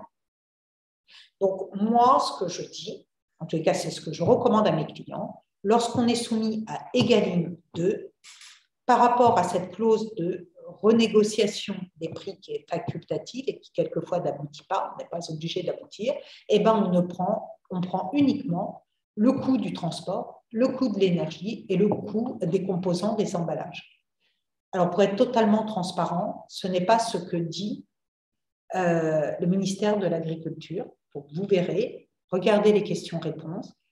Pour le ministère de l'Agriculture, en fin de compte, on peut prendre tous les coûts. Mais moi, je ne trouve pas ça logique lorsqu'on est soumis à Egalim 2. Donc, vous ferez votre choix, vous regarderez, vous vérifierez. Moi, encore une fois, il faut bien se dire que c'est le ministère de l'Agriculture et ses sbires, c'est très péjoratif, mais je le dis quand même, qui ont pris la main sur le ministère de l'Économie et sur la DGCRF et sur la DIT. Il y a une contradiction. Donc, on a des produits alimentaires soumis à Egalim 2. On vous dit qu'il y a la partie matières premières agricoles, produits transformés composés à plus de 50% de matières agricoles. Ce n'est pas négociable. Ça me paraît une évidence. Je ne vais pas m'amuser dans ma clause de renégociation de prix visée par l'article L441.8 de prendre les indices de coût de production les indices de prix de marché pour pouvoir faire varier les prix. Surtout que j'ai le choix, je peux même en prendre qu'un. Je peux prendre simplement le coût du transport.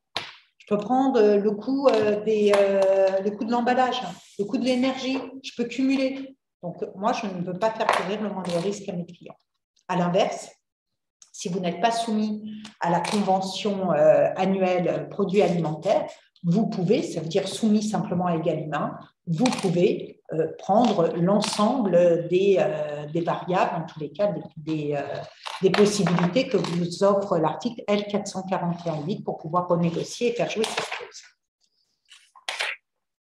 Alors, pour le coût du transport, le prix des matériaux entrant dans la composition des emballages et le coût de l'énergie, visé par l'article L441.8, rien n'a été publié.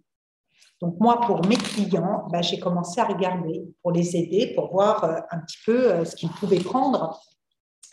Et donc, je vais vous donner, si ça vous intéresse, les indices que vous pouvez prendre, en tous les cas qui peuvent me sembler pertinents. Alors, bien entendu, le choix définitif, c'est vous, ce n'est pas moi, c'est un choix économique, moi je suis qu'avocate. Donc, pour le coût du transport, fret maritime, pour le transport en conteneur, on a l'indice FBX, qui peut être intéressant. Il existe plusieurs déclinaisons de cet indice en fonction du port de départ et du port d'arrivée, mais aucune option ne concerne l'océan Indien. Et cet indice existe. Donc, il faudrait a priori se référencer à l'indice mondial de cet indice FBX. Ça, c'est pour le transport en conteneur. Si vous avez envie de faire jouer cette clause de renégociation par rapport au coût du transport. Vous avez également le transport en vrac. Pour le transport en vrac, vous avez l'indice BDI qui peut être intéressant. Pour le transport routier, vous avez les indices CNR. Donc, à chaque fois, vous verrez vous irez sur les sites Internet. Donc, ça, c'est le coût du transport. Ensuite, vous avez le prix des matériaux entrant dans la composition des emballages. Donc, tout ça, c'est en fonction de l'emballage de vos produits. Donc, il y a pour le plastique l'indice court PVC. Il peut y avoir encore pour le plastique l'indice court PET. Et il peut y avoir encore pour le plastique l'indice court PP. Et on a pour la pâte à papier l'indice court NBSK. Et il y en a plein d'autres. Moi, j'ai regardé par rapport à mes clients.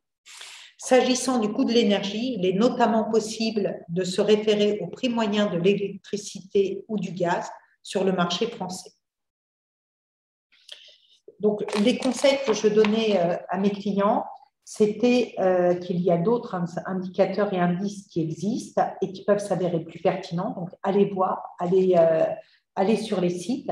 Et en toute hypothèse, il faut bien avoir à l'esprit que l'indice que vous allez choisir, il est très important parce qu'il va jouer tant à la hausse qu'à la baisse. Donc, il faut regarder économiquement ce qui peut vous être le plus favorable. Et à l'inverse, les distributeurs vont regarder aussi les indices qui leur sont les plus favorables. Donc, ce qu'il faut, c'est qu'il y ait une négociation qui soit faite. Mais en même temps, on est en train de faire un pataquès sur la clause de renégociation de l'article L441.8. Vous savez tous qu'on peut très bien dire non, on ne renégocie pas et c'est juste pas obligatoire pour vous. Donc après, il y a tout un process parce que si on ne négocie pas,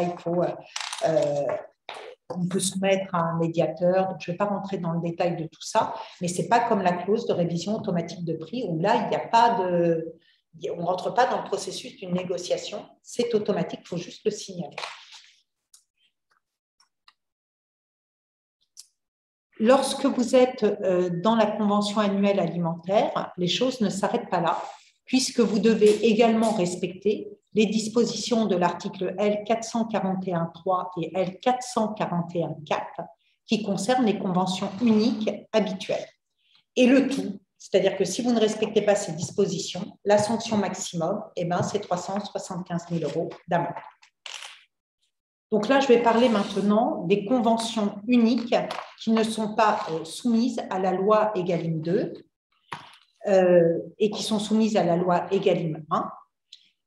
Mais donc on en revient donc à ce que je vous disais, c'est-à-dire les deux régimes de convention unique instaurés par l'ordonnance du 24 avril 2019 et qui s'appliquent depuis vos conventions uniques 2020. Je pense que vous êtes habitués à ces deux conventions.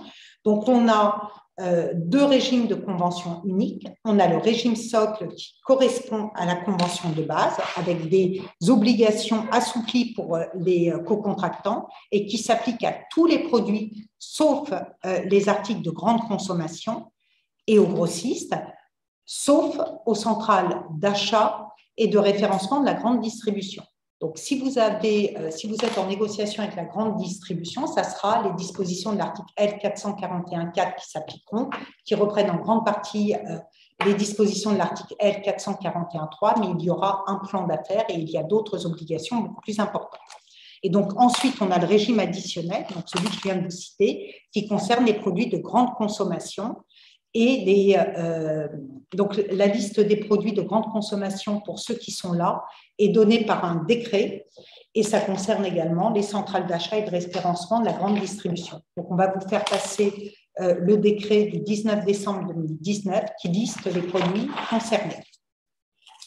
Donc, première question qui se pose, comment faire lorsque je suis fournisseur et que je vends aussi bien des produits classiques que des produits de grande consommation? Donc, dans ce cas de figure, rien n'est prévu par l'ordonnance. Donc, vous avez deux possibilités. Soit vous faites deux conventions uniques, soit vous faites une convention annuelle.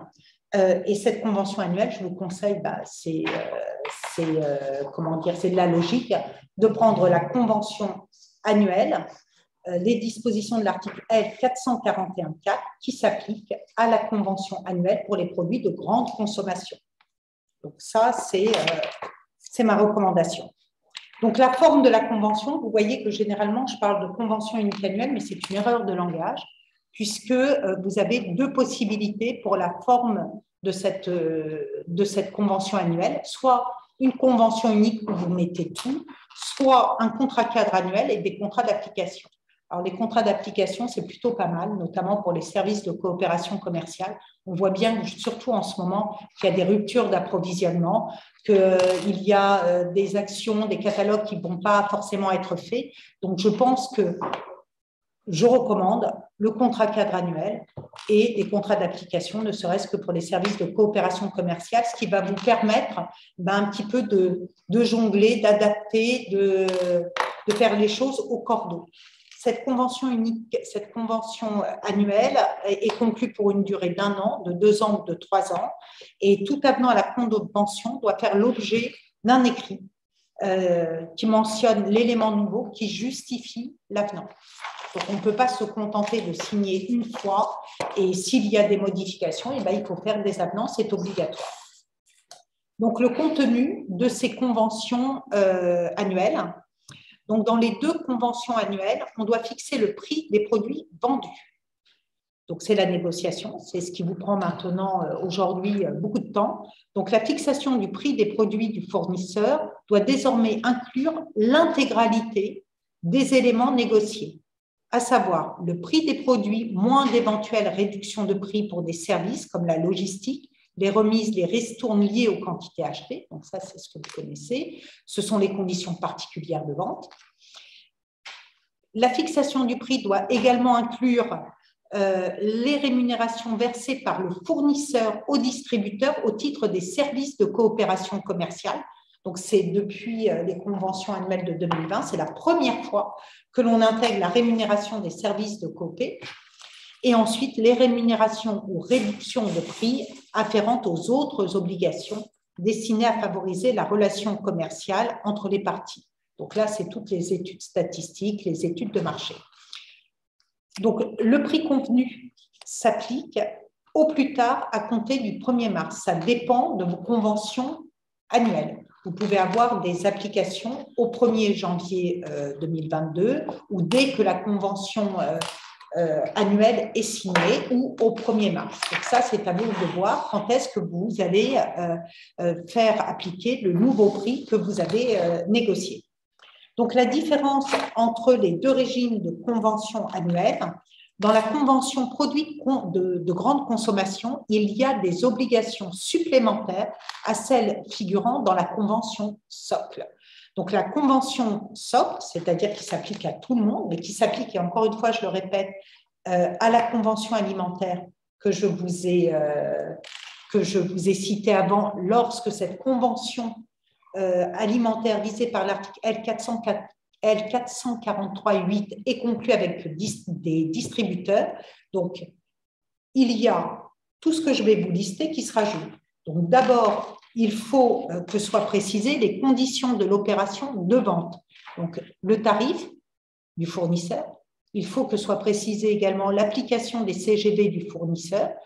Ça, oui. Les modalités de livraison, y compris les réductions de prix que je vous ai listées avant, remise, ristourne, services logistiques, non détachables de l'opération de vente, doivent être décrites également dans la convention annuelle, les services de coopération commerciale propres à favoriser la commercialisation des produits du fournisseur, avec l'obligation, et ça c'est nouveau depuis 2020, avec l'obligation de fixer la rémunération globale afférente aux services de coopération commerciale, c'est-à-dire dès le mois de mars. Donc, dès le mois de mars, eh ben, il faut qu'on vous dise combien, en tous les cas, que vous entendiez avec vos distributeurs, combien représentera la rémunération de votre distributeur pour les services de coopération commerciale qu'il va effectuer. Et ça, c'est vraiment compliqué parce qu'on n'est qu'en mars. Alors, il va y avoir des contrats d'application, certes, mais cette rémunération globale qui doit être maintenant mentionnée, ben c'est vrai que ça peut être compliqué. Et ensuite, on va également lister les autres obligations destinées à favoriser la relation commerciale. Tout ça parce que ça va rentrer dans le prix. Mais il faut tout détailler et dès le contrat cadre annuel ou la convention unique annuelle.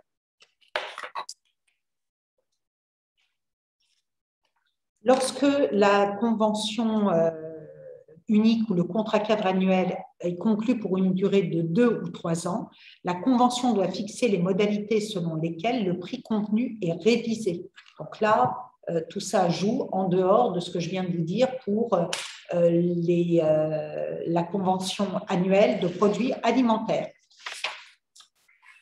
Donc ça, c'est la convention socle qui s'applique à tout le monde.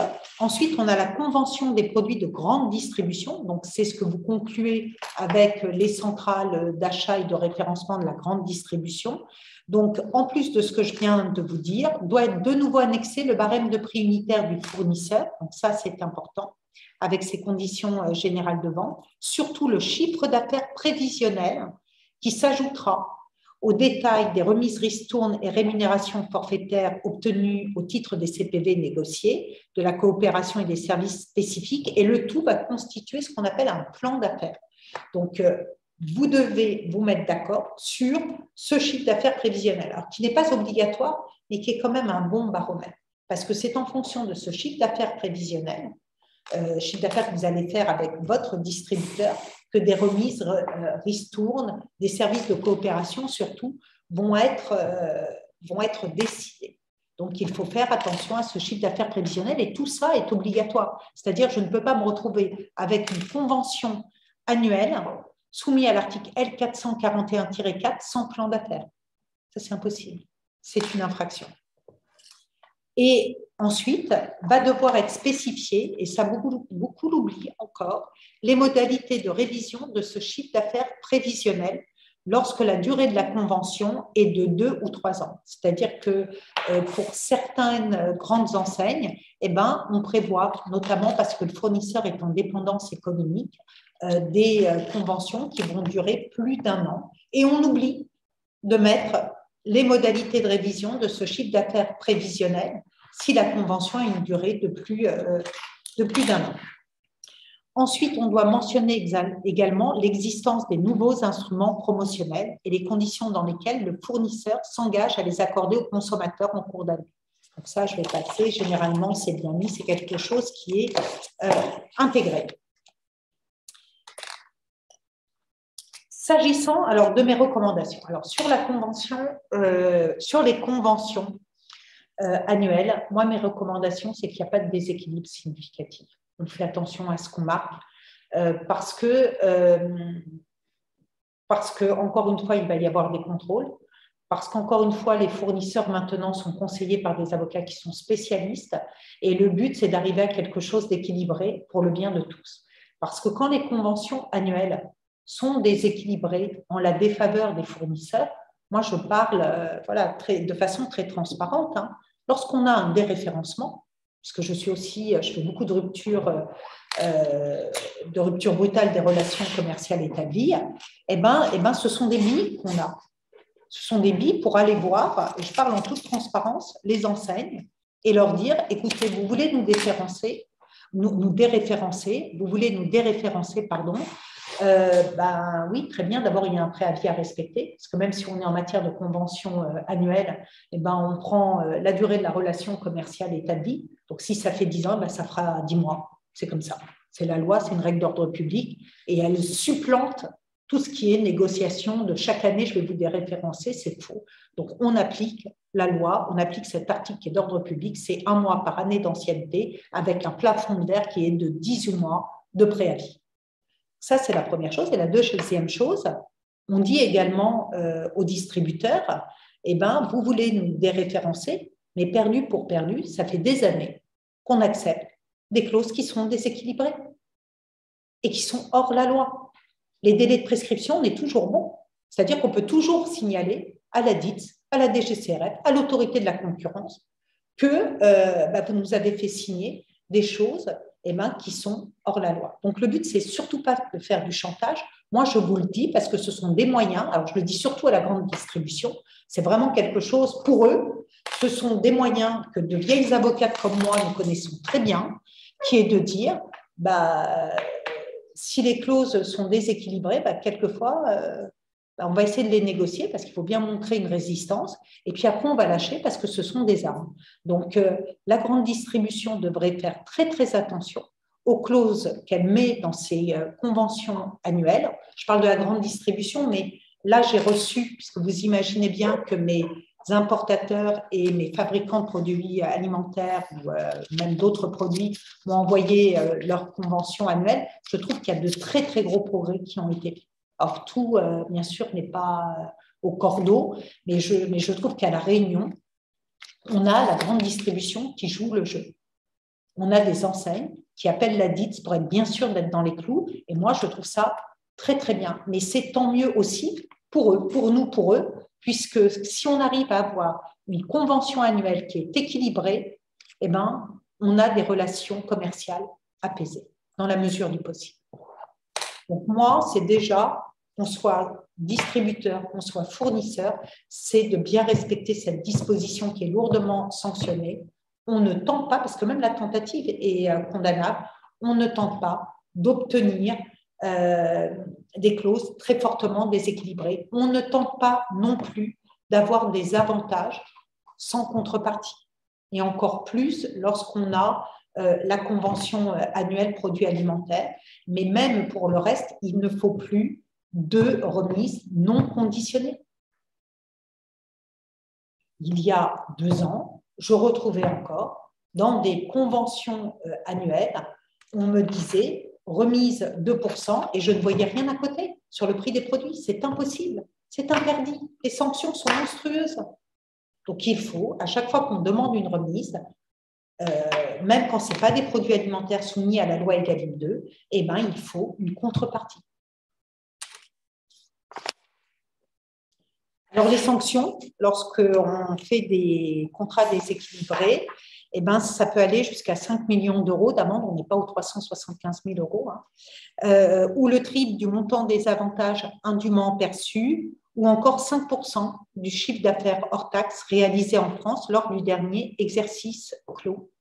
Alors, bien sûr, ces sanctions ne sont jamais appliquées, c'est tellement énorme, mais on peut monter à 2 millions d'euros.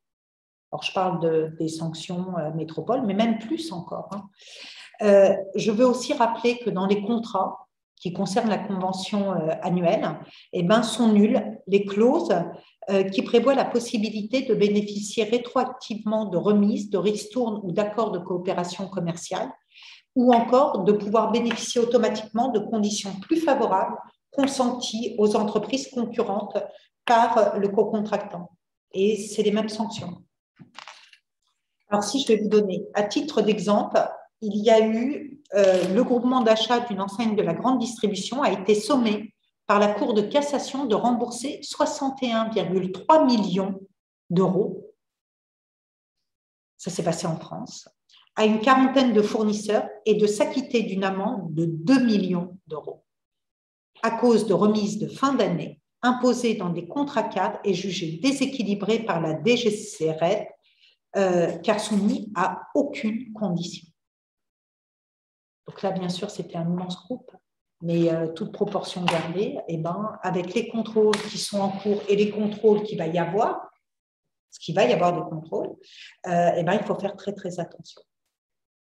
Ensuite, Cour d'appel Paris, 8 février 2017, pour une fausse coopération commerciale, notamment lorsque les services rendus par un distributeur à son fournisseur sont soit inexistants, soit des pratiques normales et habituelles d'un revendeur qui n'ont rien de spécifique et ne sont pas détachables de l'achat-vente, la sanction a été la nullité et le distributeur a dû restituer les sommes que le fournisseur avait versées au titre de ces services de coopération commerciale qui avaient été considérés comme inexistants. Donc voilà, je vous informe de ça. Ensuite, et rapidement, je vais vous parler de la loi Egalim, qui concerne la loi Egalim 2, qui a mis en place de nouvelles réglementations qui s'appliquent à vos conventions annuelles et qui concernent tous les produits. Là, je ne suis plus produit alimentaire, pas produit alimentaire, c'est tous les produits. Donc, on a un encadrement des pénalités. Donc, on a une nouvelle section 4 intitulée « Pénalité logistique » qui a été insérée dans le Code de commerce.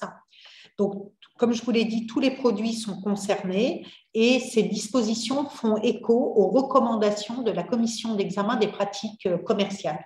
Alors, je vous recommande également, donc moi je le fais tout le temps quand on est en pleine négociation, c'est d'aller sur le site de la Commission d'examen des pratiques commerciales et de voir les recommandations et les avis de cette commission. Pourquoi? Parce que lorsqu'on se trouve dans des procès en droit de la concurrence, à Paris, puisque la juridiction compétente, c'est le tribunal de commerce de Paris, les juges, qui sont des spécialistes, sortent ces recommandations et s'en inspirent. Donc, prenez connaissance de ces recommandations. Et donc là, la loi Egalim a pris connaissance de ces le gouvernement a pris connaissance de ces recommandations et les applique maintenant de manière obligatoire puisqu'une section a été créée dans le Code de commerce. Donc, dans le Code de commerce, on a un nouvel article L441-17 relatif à l'encadrement des pénalités infligées aux fournisseurs, puisque vous avez tout le temps dans vos conventions annuelles un article par rapport aux pénalités que vos distributeurs vous réclament. Donc, le contrat peut prévoir la fixation de pénalités infligées aux fournisseurs en cas d'inexécution d'engagement contractuel, mais alors, il faut qu'il respecte certaines conditions. Alors, si rien n'est prévu, rien ne s'applique, mais si on veut infliger des pénalités aux fournisseurs, donc déjà, il faut prévoir une marge d'erreur suffisante au regard du volume de livraison prévu par le contrat. Il faut prévoir également un délai suffisant qui doit être respecté pour informer l'autre partie en cas d'aléa. C'est-à-dire, si un fournisseur n'arrive pas à vous livrer des produits, vous devez lui laisser un aléa, c'est-à-dire au moins 48 heures, au moins 24 heures, au moins 3 jours pour pouvoir vous avertir des difficultés qu'il rencontre. Et pas dire, écoutez, je constate que vous ne m'avez pas livré, vous auriez dû me prévenir tout de suite, dès maintenant. Ça, ce n'est pas possible. Il faut prévoir un délai à laisser aux fournisseurs. Ensuite, les pénalités infligées aux fournisseurs ne peuvent dépasser un montant correspondant à un pourcentage du prix d'achat des produits concernés. Donc, généralement, on dit, écoutez, vous ne m'avez pas livré. Pour les produits que vous ne m'avez pas livrés ou avec retard, les pénalités, ça va être 10% du prix d'achat de ces produits. Je vous donne un exemple. Ces pénalités doivent être proportionnées au préjudice subi au regard de l'inexécution des engagements contractuels et il est interdit de procéder au refus ou au retour de marchandises, sauf en cas de non-conformité de celle-ci ou de non-respect de la date de livraison. Donc, vous avez le droit d'appliquer des pénalités, mais sauf si les produits ne sont pas conformes ou si la date de livraison n'a pas été respectée, eh ben, vous ne pouvez pas d'office procéder au refus ou au retour de marchandises. La preuve du manquement doit être apportée par le distributeur par tout moyen et le fournisseur dispose d'un délai raisonnable pour vérifier, le cas échéant, contester la réalité du grief. Ensuite, il est interdit de déduire d'office du montant de la facture établie par le fournisseur les pénalités ou rabais correspondant au non-respect d'un engagement contractuel. Ça aussi, c'est nouveau. Seules les situations ayant entraîné des ruptures de stock peuvent justifier l'application de pénalités logistiques. Par dérogation, le distributeur peut infliger des pénalités logistiques dans d'autres cas, dès lors qu'il démontre et documents par écrit et documents à l'appui et documente par écrit l'existence d'un préjudice. Donc ça, ce que je veux vous dire, c'est que concernant toutes les clauses sur les pénalités en cas de retard de livraison, en cas de non-conformité, qui étaient dans les conventions annuelles de l'année dernière, et bien maintenant, elles ne sont plus forcément valables. Vous avez cet article L 441-17 qu'il faut respecter à la lettre. Donc, je vous conseille d'aller le prendre, de le regarder et également d'aller voir les recommandations de la Commission d'examen des pratiques commerciales qui concernent ces pénalités infligées aux fournisseurs. On a le pendant de tout ça. On a l'article L 441-18, ce qui est normal, qui encadre aussi les pénalités infligées aux distributeurs par le fournisseur. Je voulais remonter un tout petit peu, j'ai oublié de vous dire que concernant les pénalités infligées aux fournisseurs, quand il y a un cas de force majeure qui est démontré, il n'y a aucune pénalité qui ne peut être demandée.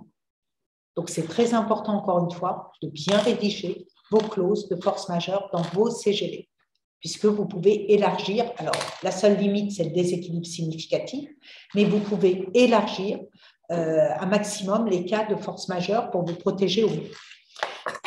Donc, l'article L 441-18 relatif à l'encadrement des pénalités infligées aux distributeurs par le fournisseur dispose qu'en cas d'inexécution d'un engagement contractuel du distributeur, le fournisseur peut lui infliger des pénalités.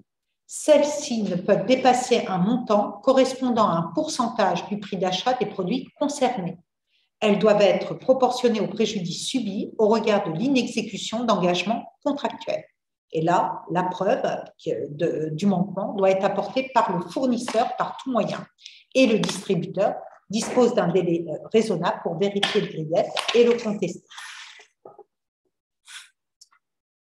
Je termine également en attirant votre attention sur l'article L 442-1 du Code de commerce relatif aux pratiques restrictives de concurrence qui a été modifié et qui indique que désormais engage la responsabilité de son auteur et l'oblige à réparer le préjudice causé, le fait dans le cadre de la négociation commerciale, c'est pour ça que ça vous intéresse, de la conclusion ou de l'exécution d'un contrat par toute personne exerçant des activités de production, de distribution ou de services, d'imposer des pénalités logistiques ne respectant pas les dispositions des articles que je viens de vous citer.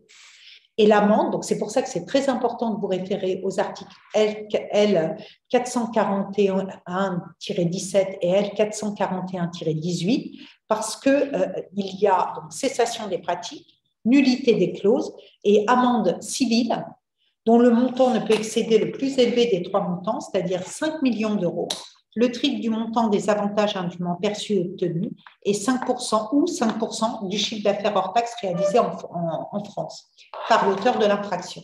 Donc, on pense que les clauses sur les pénalités de retard, logistique, etc., ce n'est pas très grave, on peut mettre tout ce qu'on veut, on peut se tordre les uns les autres, on peut se massacrer, non, maintenant on ne peut plus, parce qu'en plus, s'il y a une dénonciation à la DITS, ça peut aller très loin, puisqu'on a ce nouvel article sur les pratiques restrictives qui vous dit il faut respecter ces dispositions et si vous ne le faites pas, les sanctions peuvent être très importantes. Je veux rajouter encore une chose. Là, je vais parler de la loi SAP du 7 décembre 2020 qui a ajouté également une nouvelle pratique restrictive. C'est le fait de procéder au refus ou au retour de marchandises ou de déduire d'office du montant de la facture établie par le fournisseur les pénalités ou rabais correspondant au non-respect d'une date de livraison, à la non-conformité des marchandises, lorsque la dette n'est pas certaine, liquide et exigible, et sans même que le fournisseur ait été en mesure de contrôler la réalité du grief correspondant. Donc là encore, ce sont les mêmes sanctions. Donc on ne peut pas faire n'importe quoi, on ne peut plus faire n'importe quoi et on ne peut pas retourner les marchandises comme ça. Il y a encore des process à respecter. Voilà, j'ai fini mes propos. Vous avez parlé de la clause de force majeure en vous expliquant qu'il fallait qu'elle soit importante avec la Covid-19. J'insiste encore une fois. Et puis également, je vous conseille de prévoir une procédure de médiation, si quand même je vais en parler, puisqu'on a le médiateur des entreprises qui a un service de médiation gratuit, rapide et confidentiel. Donc, si vous avez des questions, je suis prête.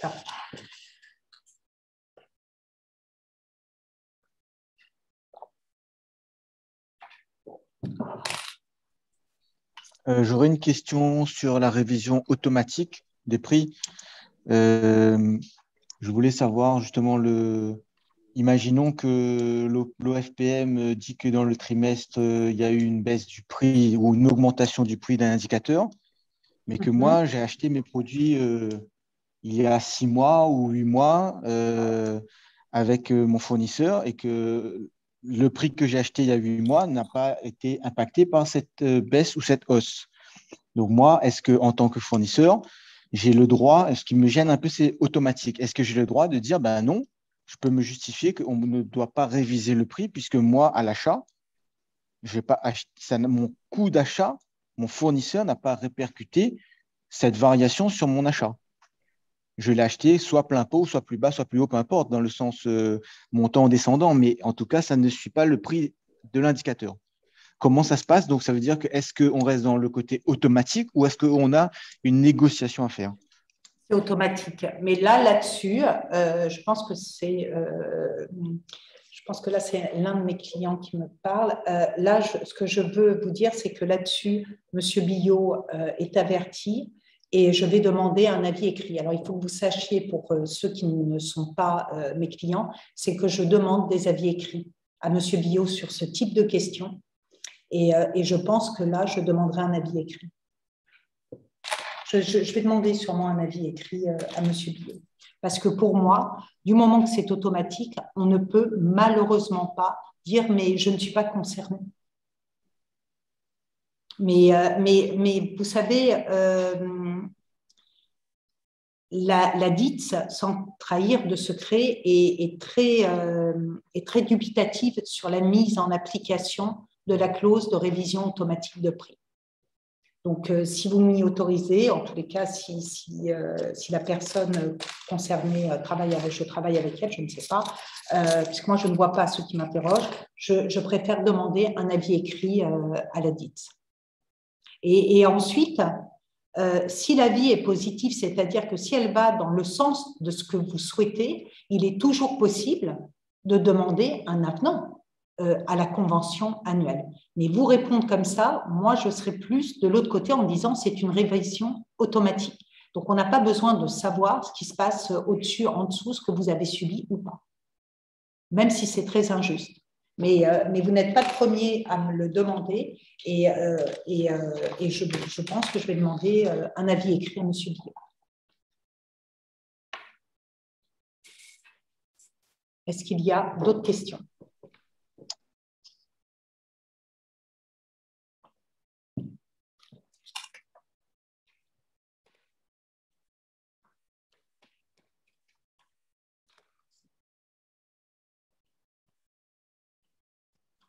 J'espère que j'ai été claire. Excusez-moi, j'ai juste une question. Pardon. Oui. Juste une question.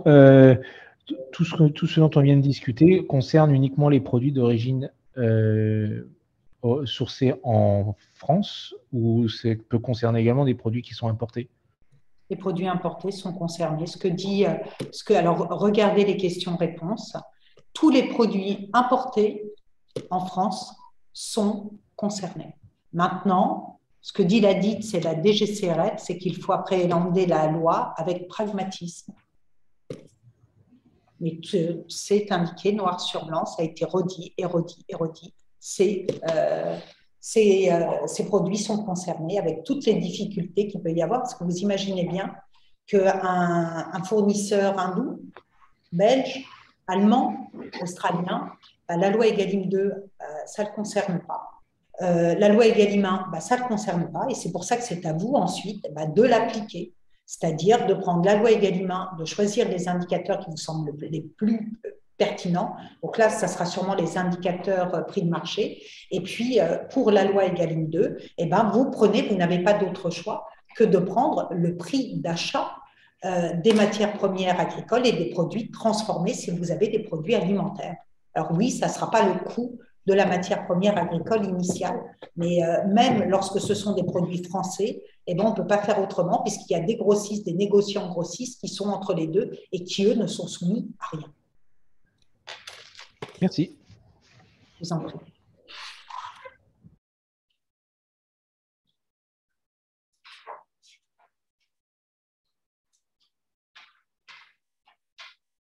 Est-ce qu'il y a d'autres questions? Pas d'autres questions? S'il n'y a pas d'autres questions, on va s'arrêter là. Merci en tout cas à tous d'avoir été présents. Merci Annie. Alors juste vous dire quand même qu'on a enregistré l'intervention de Annie Kayat-Tissier, donc ça vous sera envoyé d'ici la fin de semaine. Voilà, donc merci à tous et puis bon appétit. Merci, au revoir. Au revoir. Merci, bonne fin de journée. Merci. Merci. Au revoir. Au revoir. Au revoir, à bientôt. Ouais, au revoir, Madame Pallas.